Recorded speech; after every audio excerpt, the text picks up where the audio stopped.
જય સ્વામિનારાયણ મિત્રો, કેમ છો? મજામાં? બહુ નસીબદાર છો અમુક બાબતે. જો તમે ઘણા બધા આમાં કેવું, 12 સાયન્સમાં ડૉક્ટર કે એન્જિનિયર બનવું હોય તો સખત સ્ટ્રગલ કરવો પડતો હોય તમારે. પણ આજે કોરોના પરિસ્થિતિ કરીને એના કારણે તમારું 30% સિલેબસ કટ થઈ ગયો. 100, આ તો જનરલ વાત છે, હું માનું ત્યાં સુધી કે લગભગ 100 છોકરા તેમાંથી 2% છોકરા ડૉક્ટર બનવા માગતા હોય છે. ઓનલી 2%. 2%નું તો કેવું છે કે આખો સિલેબસ તૈયાર કરવો પડે એ પરિસ્થિતિ છે. ભલે સિલેબસ આખો પૂછાશે, કોના માટે? 2% કે જેને મેડિકલમાં જવું છે, જેને અગાઉ જી અને જી એડવાન્સ ઉપર આધારિત રાખવો છે. બરાબર?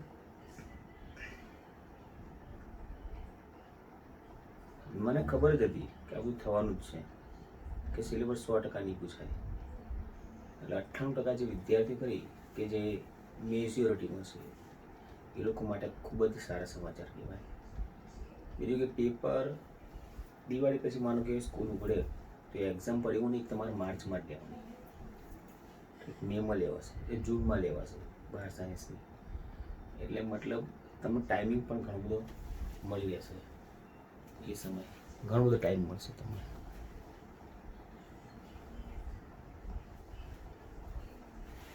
બરાબર? ચલો, હવે તમારા માટે આ ચેપ્ટર 7મા નંબરના ચેપ્ટર અંદર લેક્ચર નંબર 5 છે. અને આજનો ટોપિક તમારા માટે ખૂબ જ અગત્યનો છે. 3 માર્ક્સના કે 4 માર્ક્સના સંદર્ભમાં પરીક્ષામાં પૂછાય છે. ચલો, પહેલાં તો નાઇટ્રોજનના ઓક્સો એસિડ. તો જો આટલા છે: 1, 2, 3, 4. ચલો, પહેલો છે H2N2O2. આમાં નાઇટ્રોજનની જે અવસ્થા હતી ને, યાદ રાખજો, નાઇટ્રોજનની ઓક્સિડેશન અવસ્થા. ચલો, બીજું 4માંથી 2 જાય તો 2. ઓક્સિજનની -2 છે ને, એટલે ટોટલ 4. અને આ 2, 4 અને 2 નો તફાવત 2, એટલે 2/2 એટલે +1 છે. તો આને હાઇપોનાઇટ્રસ એસિડ કહેવાય. હાઇપોનાઇટ્રસ એસિડ કહેવાશે. પછી સેકન્ડ છે HN2, કે જેમાં Nની બીજું 4 ને 1 નો તફાવત 3, એટલે અહીંયા નાઇટ્રોજનની +3 છે. આપણે નાઇટ્રસ એસિડ કહીશું, નાઇટ્રસ એસિડ. પછી આવશે HNO3, એટલે 3 દુ 6, ઓક્સિજનની -2 છે ને, -2 એટલે 3 દુ 6, અને ટોટલ 6 અને આ 1 છે, Hની 1 છે, 6 અને 1 નો તફાવત 5, એટલે Nની +5 થશે. એટલે આમાં જે નાઇટ્રોજન છે ને એની +5 છે. આને આપણે કહીશું nitric acid. Nitric acid, right? અને પછી છે HNO4, એટલે 4 દુ 8 અને 1 નો તફાવત 7. ઓક્સિજન ટોટલ 8 થશે ને, રાઈટ? અને આ 1, એટલે 8 અને 1 નો તફાવત 7, એટલે +7 થશે. એટલે અહીંયા નાઇટ્રોજનની +7 છે, એટલે પર નાઇટ્રિક એસિડ કહેવાય.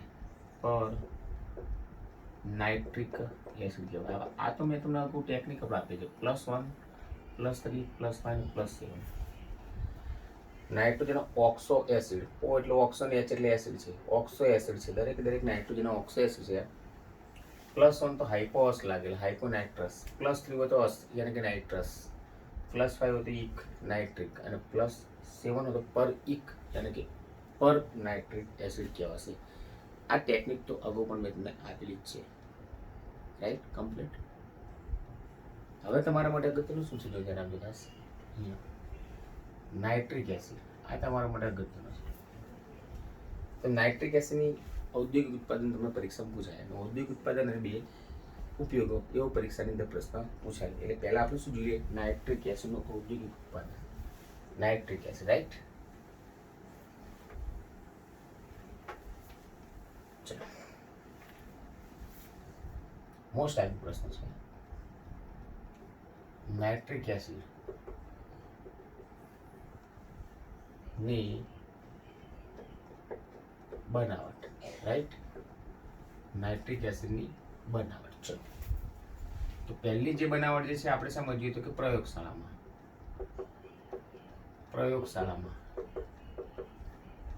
તો પ્રયોગશાળામાં આપણી પાસે બે પદાર્થો છે.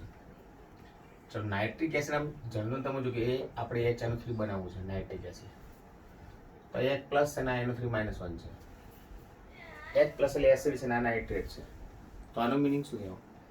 આપણે એક નાઇટ્રેટ જોઈશે અને એક એસિડ જોઈશે. જોઈને તરત ખબર પડી જાય ને, H પ્લસ માને એસિડ તમે જાણો છો, અને NO3 માઇનસ 1 એટલે નાઇટ્રેટ. તો મતલબ કે મારે એક નાઇટ્રેટ જોઈશે અને એક એસિડ જોઈશે. તો નાઇટ્રેટ તરીકે પોટેશિયમ નાઇટ્રેટ અથવા સોડિયમ નાઇટ્રેટ નું જલી દ્રાવણ લેવાનું અને H2SO4 ના દ્રાવણ સાથે પ્રક્રિયા કરવાની. તો આ બે વચ્ચેની પ્રક્રિયાથી અથવા આ બે વચ્ચેની પ્રક્રિયાથી તમને મળશે. દાખલા પ્રક્રિયા લખી કાઢો કે આ સોડિયમ નાઇટ્રેટ નું જલી દ્રાવણ, રાઈટ, વત્તા H2SO4 નું જલી દ્રાવણ. તો આ NO3 અને આમાંથી એક H ઉપાડો, એક H અને NO3 એટલે HNO3 થઈ ગયું. તો અહીંયા તમને HNO3 નું જલી દ્રાવણ મળશે અને NaHSO4 સોડિયમ બાયસલ્ફેટ મળશે. એટલે તમને નાઇટ્રિક એસિડ મળી ગયો. બરાબર છે. આ તો આ જે બનાવટ છે ને એ પ્રયોગશાળામાં બનાવટ છે. પ્રયોગશાળા બનાવટની માત્ર એક જ સરસ મજાની પ્રક્રિયા છે. ચલો, હવે તમારે HNO3 જે છે એનું ઔદ્યોગિક ઉત્પાદન જોઈએ. એ તમારા માટે બહુ જ અગત્યનો છે કોન્સેપ્ટ. ચલો, બી ઔદ્યોગિક ઉત્પાદન, ઇન્ડસ્ટ્રીયલ પ્રોડક્શન. ઔદ્યોગિક ઉત્પાદન, રાઈટ, કોન્સેપ્ટ અગત્યનો છે. તો ઔદ્યોગિક ઉત્પાદન છે ને એ ઓસ્વાલ્ડ પદ્ધતિ વડે કરવામાં આવે છે. ઉત્પાદન ઓસ્વાલ્ડ પ્રક્રમ વડે કરવાનું. તમારામાં શું કરવું? એમોનિયાનું ઉદ્દીપકીય ઓક્સિડેશન કરવું પડે છે. NH3 એમોનિયા જે છે એનું ઉદ્દીપકીય ઓક્સિડેશન કરવામાં આવે છે. ઓક્સિડેશન એટલે ઓક્સિજન ઉમેરવાની ક્રિયા. તો અહીંયા 3 સ્ટેપની અંદર પ્રક્રિયા તમને બતાવી દઉં. કેટલા સ્ટેપમાં? 3 સ્ટેપમાં. તો એમોનિયાનું ઓક્સિડેશન કરવું તો એમોનિયાની O2 સાથેની પ્રક્રિયા તમારે કરવી પડે. ઉદ્દીપક એટલે ઉદ્દીપક તરીકે તમારે PT અને RH, આને ગોઝ ઉદ્દીપક કહેવાય. ગોઝ ઉદ્દીપક કહેવાય. PT અને RH નું મિશ્રણ 500 કેલ્વિન તાપમાને અને 9 બાર દબાણે પ્રક્રિયા કરવાની. તો આમાંથી નાઇટ્રિક ઓક્સાઇડ બનશે અને વત્તા પાણી બનશે. નાઇટ્રિક ઓક્સાઇડ વત્તા પાણી તમને મળશે, રાઈટ, બરાબર. હવે અહીંયા હું છે ને એમોનિયા જે છે એના હું 4 મોલ લઈ લઉં. તો નાઇટ્રોજન 4 થઈ ગયું, 4 કરી નાખું. ચલો, હાઇડ્રોજન 4 તરી 12 એટલે અહીંયા 6 દુ 12 થઈ જશે. વાસ્તવમાં ઓક્સિજન કેટલા છે? આ 6 ઓક્સિજન અને આ 4 ઓક્સિજન, 10 ઓક્સિજન થયા એટલે 5 દુ 10, 5 O2 ગ્રુપ. સેકન્ડ સ્ટેપમાં આજે નાઇટ્રિક ઓક્સાઇડ મળ્યો, નાઇટ્રિક ઓક્સાઇડ, રાઈટ. એની પાછી O2 સાથે પ્રક્રિયા કરેલો ઓક્સિડેશન થશે એટલે એમાંથી બનશે NO2 નાઇટ્રોજન ડાયોક્સાઇડ. તમે અહીંયા NO ના 2 મોલ તો 2 નાઇટ્રોજન તો 2 થઈ ગયા અને ઓક્સિજન 2 દુ 4, તો અહીં 2 ને 2 4 થઈ ગયા. નાઇટ્રોજન ડાયોક્સાઇડ મળ્યું. આ નાઇટ્રોજન ડાયોક્સાઇડ પાણીમાં દ્રાવ્ય છે, તો એ NO2 પાણીમાં દ્રાવ્ય થશે અને પાણીમાં દ્રાવ્ય થઈને HNO3 મળે છે. એટલે કે નાઇટ્રિક એસિડ આપણને પ્રાપ્ત થશે. નાઇટ્રિક એસિડ અને નાઇટ્રિક ઓક્સાઇડ પુનઃ પ્રાપ્ત થશે. આનું રિસાયકલ કરી શકાય છે, ફરીથી આનો ઉપયોગ માટે લઈ શકાય છે. ફર્સ્ટ સ્ટેપ માટે જો ખાસ એટલે આનું પરિચક્રણ કરી શકાય છે, બરાબર. અને આપણને નાઇટ્રિક એસિડ મળી ગયો. હવે આ રીતે જે નાઇટ્રિક એસિડ મળ્યો એ નાઇટ્રિક એસિડનું તમે નિષેધન કરો, કારણ કે એ નાઇટ્રિક એસિડનું તમને જલીય દ્રાવણ મળશે. એટલે નિષેધન કરો એટલે 68% તમે એને સંકેન્દ્રિત કરી શકો છો, 68% સાંદ્ર બનાવી શકાય છે. પણ જો તમે એનું નિર્જલીકરણ કારક H2SO4 વળી જો તમે એનું નિર્જલીકરણ કરો ને, નિર્જલીકરણ, તો 98%, શું વાત છે બાકી, 98% એને સાંદ્ર બનાવી શકાય છે. એટલે આ રીતે તમને HNO3 નું જલી દ્રાવણ મળશે. તો HNO3 નું તમે નિસ્યંદન કરો તો 68% સાંદ્ર બનાવી શકાય છે. 68% એટલે બહુ ના કહેવાય, હજુ પણ આપણે વધારે બનાવ છે, 90% ઉપર બનાવ છે. તો એ જલી દ્રાવણ છે, એમાંથી પાણી તમારે શોષી લેવું પડે, પાણી શોષી લેવું પડે, ભેજ શોષી લેવું પડે. ભેજ શોષક યાને કે નિર્જલીકરણકારક પાણી ઉડાડી દે, નિર્જલ પાણીનો નિકાલ કરે. તો H2SO4 વડે તમે એનું નિર્જલીકરણ કરશો ને તો 98% સાંદ્ર HNO3 તમે અહીંયા બનાવી શકશો. તો આ જે 3 સ્ટેપ છે ને બેટા, આ ખાસ યાદ રાખના. ઓસ્વાલ્ડની પદ્ધતિ છે, નાઇટ્રિક એસિડના ઉત્પાદનની ઓસ્વાલ્ડ પદ્ધતિ, બરાબર છે. જે 3 સ્ટેપ કમ્પ્લીટ યાદ રાખવા પડશે.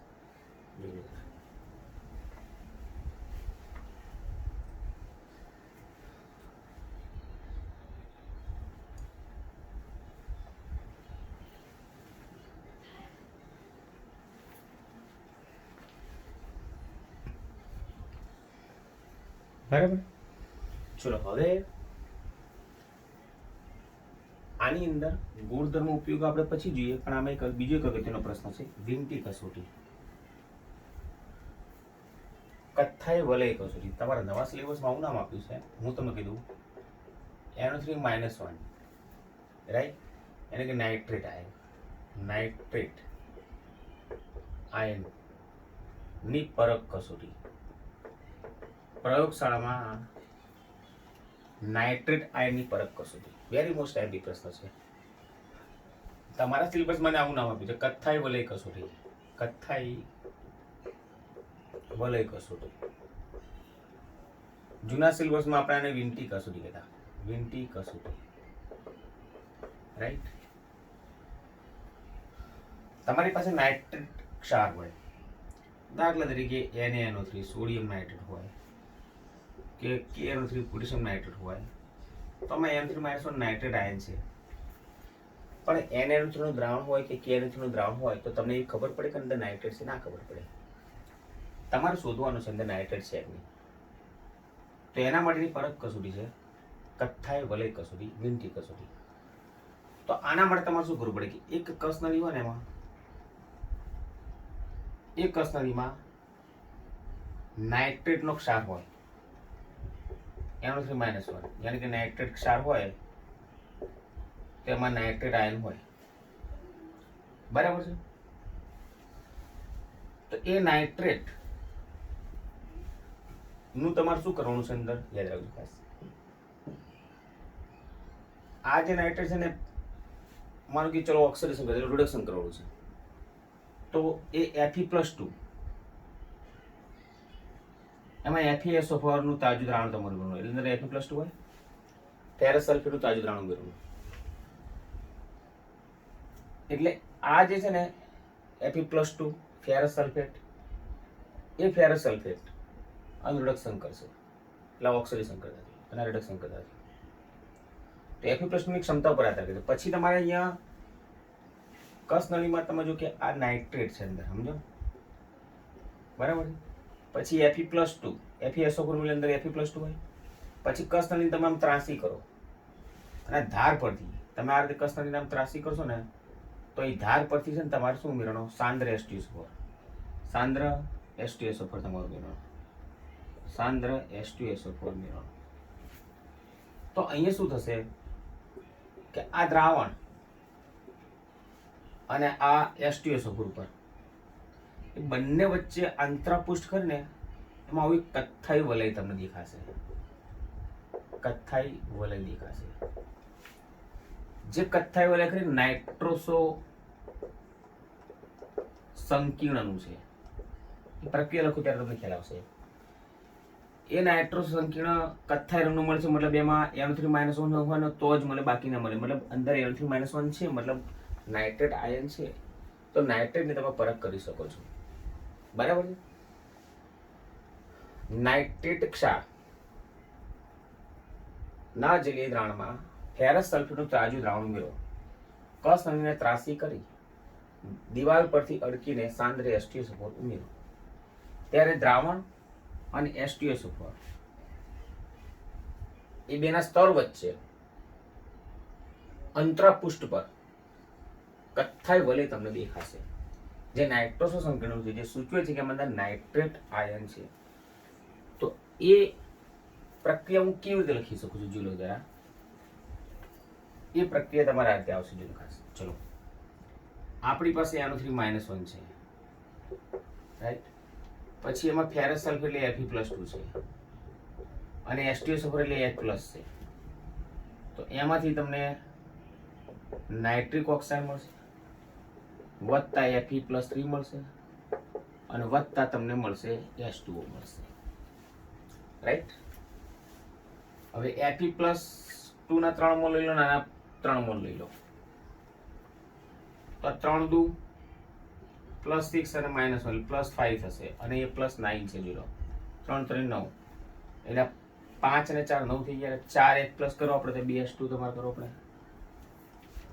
રાઈટ. તો ખરેખર પેલો સંકીર્ણ છે, એ સંકીર્ણ આવો છે Fe2H2O6 +3 સંકીર્ણ છે અને વત્તા RuNO છે, રાઈટ. તો શું થશે? એક H2O બહાર નીકળશે અને એક એનો અંદર દાખલ થશે. તો એક H2O ઘટી જાય તો H2O6 માંથી H2O5 થઈ જશે અને એક એનો આવશે અને આ +3 છે અને વત્તા એક H2O બહાર નીકળશે. તો આ જે છે ને નાઇટ્રોસો સંકીર્ણ છે, બરાબર છે. એ કેવા રંગનો છે? કથ્થાઈ રંગનો છે. એટલે આ કથ્થાઈ રંગની જે વીંટી છે ને એ Fe2H5 એનો ઉપર +3 આની કથ્થાઈ રંગની વીંટી જોવા મળે છે, જે સૂચવે છે કે અંદર NO3-1 આવે. કારણ કે NO3-1 હોય ને તો જ આ વસ્તુ મળશે, તો જ આ કથ્થાઈ રંગની વીંટી મળશે, બાકી કથ્થાઈ રંગની વીંટી મળશે નહીં. મતલબ કથ્થાઈ રંગની વીંટી મળે છે, કથ્થાઈ રંગનું વલય મળે છે, જે સાબિત કરે છે કે NO3-1 છે. જ્યારે તમારે લેબ ખુલશે દિવાળી પછી ત્યારે તમને કસોટી કરવામાં આવશે, બરાબર. વેરી મોસ્ટ એમપી પ્રશ્ન છે. જોઈ લો.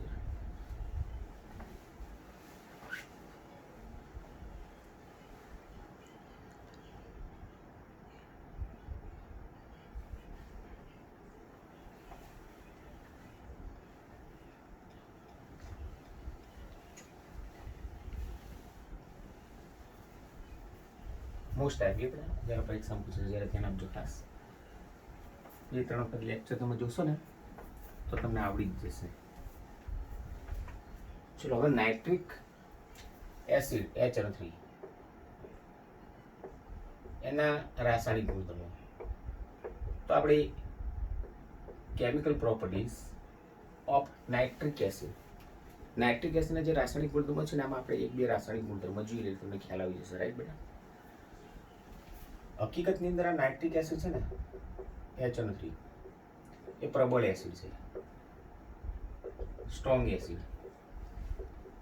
પ્રબળ એસિડ શા માટે છે? કોઈ પણ વિદ્યુત વિભાજ્ય પ્રબળ છે એનો મતલબ શું થયો? કે એનું પાણીમાં સંપૂર્ણ આયનીકરણ થાય. એટલે આ જે HNO3 કરીને એનું પાણીમાં છે ને સંપૂર્ણ આયનીકરણ થાય. સંપૂર્ણ આયનીકરણ થાય ને તો જ એને આપણે પ્રબળ કહેવાય.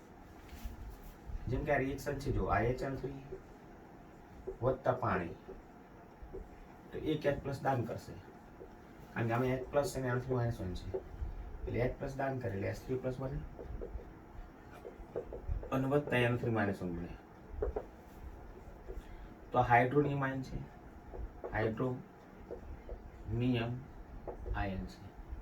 અને આ કયો આયન છે? Nitrate ion.